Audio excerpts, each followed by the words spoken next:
ಶಿಕ್ಷಣ ಸಂಸ್ಥೆಗಳ ಅಧ್ಯಕ್ಷ ಕೆವಿ ನವೀನ್ ಕಿರಣ್ ಅವರ ಹುಟ್ಟುಹಬ್ಬದ ಪ್ರಯುಕ್ತ ಗುಡಿಬಂಡೆಯ ಅಮಾನಿ ಬೈರಸಾಗರ ಕೆರೆಯಲ್ಲಿ ಮೀನು ಹಿಡಿಯುವ ಕುಟುಂಬಗಳಿಗೆ ಸಹಾಯ ಮಾಡಲಾಯಿತು. ಕೆರೆಯಲ್ಲಿ ಮೀನುಗಾರಿಕೆ ಮಾಡುವ ಮಹಿಳೆಯರಿಗೆ ಸೀರೆಗಳು, ಪುರುಷ ಮೀನುಗಾರರಿಗೆ ಟಿ ಶರ್ಟ್ಗಳನ್ನು ವಿತರಿಸಲಾಯಿತು. ಮೀನುಗಾರರ ಮಕ್ಕಳಿಗೆ ಸಿಹಿ ಹಂಚಿ ಸಂತಸ ಹಂಚಿಕೊಂಡರು. ಕಾರ್ಯಕ್ರಮ ಉದ್ಘಾಟಿಸಿ ಮಾತನಾಡಿದ ಡಾಕ್ಟರ್ ನರಸಿಂಹಮೂರ್ತಿ, ಸಮಾಜ ಸೇವೆ, ವಿದ್ಯಾದಾನ, ಅನುದಾನ ಹಾಗೂ ರಕ್ತದಾನದ ಮೂಲಕ ಲಕ್ಷಾಂತರ ಜನರ ಹೃದಯ ಗೆದ್ದಿರುವ ಕೆವಿ ನವೀನ್ ಕಿರಣ್ ಅವರು ಜಿಲ್ಲೆಯಷ್ಟೇ ಅಲ್ಲದೆ ರಾಜ್ಯ, ದೇಶ ಮಟ್ಟದಲ್ಲಿಯೂ ಹೆಸರಾಗಿದ್ದಾರೆ. ಕಳೆದ ಹಲವು ವರ್ಷಗಳಿಂದ ಸಾವಿರಾರು ಜೀವ ಉಳಿಸಿದ ನವೀನ್ ಕಿರಣ್ ನಿಜಕ್ಕೂ ಸಮಾಜದ ಭೀಷ್ಮರಂತೆ ಹೆಸರು ಮಾಡಿದ್ದಾರೆ. ಅವರ ಹುಟ್ಟುಹಬ್ಬವನ್ನು 7 ದಿನಗಳ ಕಾಲ ಆಚರಿಸುತ್ತಿರುವುದು ಸಂತಸ ತಂದಿದೆ ಅಂತ ಹೇಳಿದರು. ಆಚರಣೆ ಮಾಡ್ತಾ ಇದ್ದೇವೆ. ನಾವು ಯಾವ ರೀತಿಯಾಗಿ ಗಣೇಶ ಹಬ್ಬಗಳ ಸಪ್ತಾಹವನ್ನು ಆಚರಣೆ ಮಾಡ್ತೀವಿ 9 ದಿನಗಳ ಕಾಲ, ಯಾವ ರೀತಿಯಾಗಿ ನವರಾತ್ರಿಗಳನ್ನ 9 ದಿನಗಳ ಕಾಲ ಆಚರಣೆ ಮಾಡ್ತೀವಿ. ಇವತ್ತು ನವರಾತ್ರಿಯ ಒಂದು 9ನೇ ದಿನ ಮಹಾನವಮಿ ಅಂತ ಕರಿತೀವಿ. ಈ ಒಂದು ವಿಶೇಷವಾಗಿರ್ತಕ್ಕಂಥ ದಿನದಲ್ಲಿ ನಾವು ನವೀನ್ ಕಿರಣ್ ಅವರ ಹುಟ್ಟುಹಬ್ಬದ ಸಪ್ತಾಹವನ್ನು ಆಚರಿಸ್ಕೊಳ್ತಾ ಅವರ ಹೆಸರಿನಲ್ಲಿ ನಾವು ಇವತ್ತಿನ ದಿವಸ ವಸ್ತ್ರದಾನವನ್ನ, ಅನ್ನದಾನವನ್ನ, ಹಣದ ದಾನವನ್ನು ಸಹಿತ ನಮ್ಮ ಶಫಿ ಅವರು ನಡೆಸ್ಕೊಟ್ಟಿದ್ದಾರೆ. ಸೊ ಈ ಒಂದು ಕಾರ್ಯಕ್ರಮಗಳು ನಿರಂತರವಾಗಿ ನಡೀತಾ ಇರಬೇಕು. ಅವಾಗಷ್ಟೇ ನಮಗೆ ಮಳೆ ಬೆಳೆ ಸಮೃದ್ಧಿ ಇರ್ತಕ್ಕಂಥದ್ದು.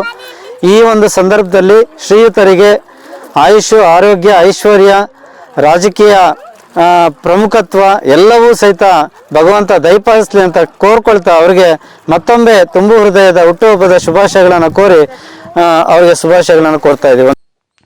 ಸಮಾನ ಮನಸ್ಕರ ಪರಿಸರ ವೇದಿಕೆ ಗೌರವಾಧ್ಯಕ್ಷರಾದ ಹೋಟೆಲ್ ರಾಮಣ್ಣ ಮಾತನಾಡಿ, ನವೀನ್ ಕಿರಣ್ ಅವರ ತಾತ ಸಿವಿ ವೆಂಕಟರಾಯಪ್ಪ ಅವರ ಹೆಸರನ್ನ ಇಡೀ ಜಿಲ್ಲೆಯಾದ್ಯಂತ ಮೆರೆದಿದ್ದಾರೆ ಎಂದು ಮೊಮ್ಮಗನಾದ ನವೀನ್ ಕಿರಣ್ ಅದೇ ದಾರಿಗೆ ನಡೆದು ಸಮಾಜ ಸೇವೆಯಲ್ಲಿ ತನ್ನದೇ ಆದ ಛಾಪು ಮೂಡಿಸಿದ್ದಾರೆ. ತಾತನಿಗೆ ತಕ್ಕ ಮೊಮ್ಮಗನೆಂದು ಜನ ಮೆಚ್ಚುವಂತೆ ಮಾಡಿದ್ದಾರೆ ಎಂದರು.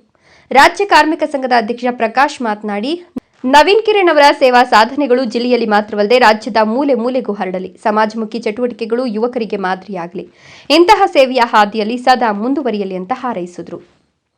ಕೆವಿ ನವೀನ್ ಕಿರಣ್ ಅಭಿಮಾನಿ ಸಂಘದ ಜಿಲ್ಲಾಧ್ಯಕ್ಷ ಗುಂಪು ಮರದ ಆನಂದ್ ಮಾತನಾಡಿ, ನವೀನ್ ಕಿರಣ್ ಅವರು ಕಳೆದ 10 ವರ್ಷಗಳಿಂದ ಸಿವಿ ಕ್ಯಾಂಪಸ್ನಲ್ಲಿ ನಿರಂತರ ರಕ್ತದಾನ ಶಿಬಿರಗಳನ್ನು ಆಯೋಜಿಸಿ 11,000ಕ್ಕೂ ಹೆಚ್ಚು ಯೂನಿಟ್ ರಕ್ತ ಸಂಗ್ರಹಿಸಿದ್ದಾರೆ. 1 ಯೂನಿಟ್ ರಕ್ತ 3 ರೋಗಿಗಳಿಗೆ ಜೀವ ಕೊಡಬಲ್ಲದು. ಅಂದರೆ ಈವರೆಗೂ 33,000 ಜನರ ಜೀವ ಉಳಿಸಿದ ಸಾಧನೆಯವರದ್ದು. ಇದು ಜಿಲ್ಲೆಯ ಇತಿಹಾಸದಲ್ಲೇ ಅಪೂರ್ವ ದಾಖಲೆ. ಇಂತಹ ಸೇವೆಗೆ ಅವರು ಚಿಕ್ಕಬಳ್ಳಾಪುರ ಜಿಲ್ಲೆಯ ಕಣ್ಮಣಿ ಅಂತಲೇ ಕರೆಯಲ್ಪಡುತ್ತಿದ್ದಾರೆ ಅಂತ ಮೆಚ್ಚುಗೆ ವ್ಯಕ್ತಪಡಿಸಿದರು. ನಮಸ್ಕಾರ. ಇಂದು ವಿಶೇಷ ಅಂತ ಹೇಳ್ಬೋದು, 4ನೇ ದಿವಸದ ಇಂದು ನವೀನ್ ಕಿರಣ್ ಹುಟ್ಟುಹಬ್ಬದ ಸಪ್ತಾಹ ಅಂತ ಹೇಳ್ಬಿಟ್ಟು 7 ದಿವಸಗಳ ಕಾಲ ಗುಡಿಬಂಡೆಯಲ್ಲಿ ಹಮ್ಮಿಕೊಂಡಿದ್ದೀವಿ. ಮೊದಲನೇದಾಗಿ ರಂಗೋಲಿ ಸ್ಪರ್ಧೆ ಆಯಿತು. ನೆಕ್ಸ್ಟು ಒಂದು ಮೆಕ್ಯಾನಿಕ್ಗಳಿಗೆ ಟಿ ಶರ್ಟ್ ವಿತರಣೆ ಮಾಡಲಾಯಿತು ಮತ್ತು ಗಿಡ ನೆಡುವ ಕಾರ್ಯಕ್ರಮಗಳಾಯಿತು. ಇಂದು ಗುಡಿಬಂಡೆಯ ಮೀನುಗಾರರಿಗೆ ಬಟ್ಟೆ ಸೀರೆಯನ್ನು ಕೊಡುವಂಥದ್ದು, ಟಿ ಶರ್ಟ್ಗಳು ಕೊಡುವಂಥದ್ದು ಮತ್ತು ಮಕ್ಕಳಿಗೆ ಬಿಸ್ಕೆಟ್ಗಳನ್ನು ನೀಡುವಂತಹ ಕಾರ್ಯಕ್ರಮ ಹಮ್ಮಿಕೊಂಡಿದ್ದೀವಿ. ಈ ಕಾರ್ಯಕ್ರಮಕ್ಕೆ ಖ್ಯಾತ ಸಮಾಜ ಸೇವಕರು ಆದಂಥ ಶಫಿ ಅವರು ಹಾಗೂ ಡಾಕ್ಟರ್ ನರಸಿಂಹಮೂರ್ತಿ ಅವರು ಆಗಮಿಸಿದ್ದರು. ಪಟ್ಟಣ ಪಂಚಾಯಿತಿಯ ವಿಕಾಸ್ ಅವರು ಎಲ್ಲರೂ ಕೂಡ ಆಗಮಿಸಿದ್ದರು. ಈ ಒಂದು ಕಾರ್ಯಕ್ರಮ ಮೂಲ ಉದ್ದೇಶ ನವೀನ್ ಕಿರಣ್ ಅವರು ಸಮಾಜ ಸೇವಕರು, ರಕ್ತದಾನಿಗಳು ಹಾಗೂ ದಾನ ಧರ್ಮದಲ್ಲಿ ಎತ್ತಿದ ಕೈ ನವೀನ್ ಕಿರಣ್ ಅವರು. ಯಾರೇ ಹೋಗಿ ಮನೆಗೆ ಹೋದರೂ ಕೂಡ ಸಹಾಯ ಮಾಡುವಂಥದ್ದು, ಬಡ ಮಕ್ಕಳಿಗೆ ಸಹಾಯ ಮಾಡುವಂಥದ್ದು ನವೀನ್ ಕಿರಣ್ ಅವರ ಉದ್ದೇಶ. ಏನಪ್ಪ ನಾವು ಈ ಕಾರ್ಯಕ್ರಮಗಳು ಮಾಡ್ತಾ ಇದ್ದೀವಿ ಸಮಾಜ ಕಾರ್ಯಗಳಂದರೆ, ಅವರ ಒಂದು ಸಾಧನೆಗಳನ್ನು ಇಡೀ ಜಿಲ್ಲಾದ್ಯಂತ ಪ್ರಸಾರ ಮಾಡುವಂಥದ್ದು ನಮ್ಮ ಕೆಲಸ ಆಗಿದೆ. ಯಾಕೆಂದರೆ ಅವರ ಒಳ್ಳೆ ಉತ್ತಮ ಗುಣಗಳು ಏನಪ್ಪ ಉತ್ತಮ ಗುಣಗಳಂದರೆ ಬಡವರಿಗೆ ಸಹಾಯ ಮಾಡೋದು ಒಂದು, ಎರಡನೇದಾಗಿ ರಕ್ತದಾನ ಇಡೀ ಜಿಲ್ಲೆಯಲ್ಲಿ ಯಾರೂ ಮಾಡಿರಲ್ಲ ಅಂಥ ಕಾರ್ಯ ಮಾಡ್ತಾಯಿದೆ. 2012ರಿಂದ 2025ವರೆಗೂ ಸುಮಾರು 11,150 ಯೂನಿಟ್ಗಳ ರಕ್ತ ಅವರು ಕೊಟ್ಟಿದ್ದಾರೆ ಒಂದು ಸಾರ್ವಜನಿಕರಿಗೆ. ಮೊನ್ನೆ ಒಂದು ದಿವಸನೇ 2025ರಲ್ಲಿ 2,840 ಯೂನಿಟನ್ನು ರಕ್ತ ದಾನ ಮಾಡಿದ್ದಾರೆ. ಅದು ಇದರ ಅರ್ಥ ಏನಪ್ಪ ಅಂದರೆ 2000 ಅಂದರೆ ಒಟ್ಟು 2012ರಿಂದ 2025ವರೆಗೂ 30 ಅಂದರೆ ಇಂಟು 3 ಅಂದರೆ 11,000 ಇಂಟು 33 ಅಂದರೆ 3 ಜನ ಬದುಕ್ತಾರೆ. ಒಂದು ಯೂನಿಟಿಗೆ 3 ಜನ ಬದುಕ್ತಾರೆ.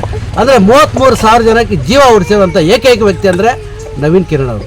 ಯಾಕೆಂದರೆ ಎಷ್ಟೇ ಇದ್ದರೂ ಕೂಡ ದಾನ ಧರ್ಮ ಮಾಡುವಂತಹ ಮನಸ್ಸು ಯಾರಿಗೂ ಇರೋದಿಲ್ಲ.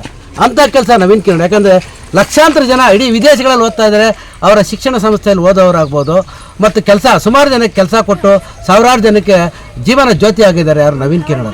ಅಂಥ ನವೀನ್ ಕಿರಣ್ ಅವರ ಹುಟ್ಟುಹಬ್ಬವನ್ನು ನಾವು 1 ದಿವಸ ಮಾಡಿ ಸಾಕಾಗಲ್ಲ. ಅದಕ್ಕೆ 7 ದಿವಸಗಳ ಕಾಲ ಸಮಾಜ ಕಾರ್ಯಗಳನ್ನು ಮಾಡೋದ್ರಲ್ಲಿ ಮಾಡಿಕೊಂಡು ಅವರ ಹುಟ್ಟುಹಬ್ಬವನ್ನು ಮಾಡ್ತಾ ಇದೇ ಅಲ್ಲ ಪ್ರತಿ ವರ್ಷ ಮಾಡ್ತಾ ಇದ್ದೀವಿ. ಮಹೇಶ್ ಗುಡಿಬಂಡೆ, ರಾಯಲ್ಸ್ ಕಂದ.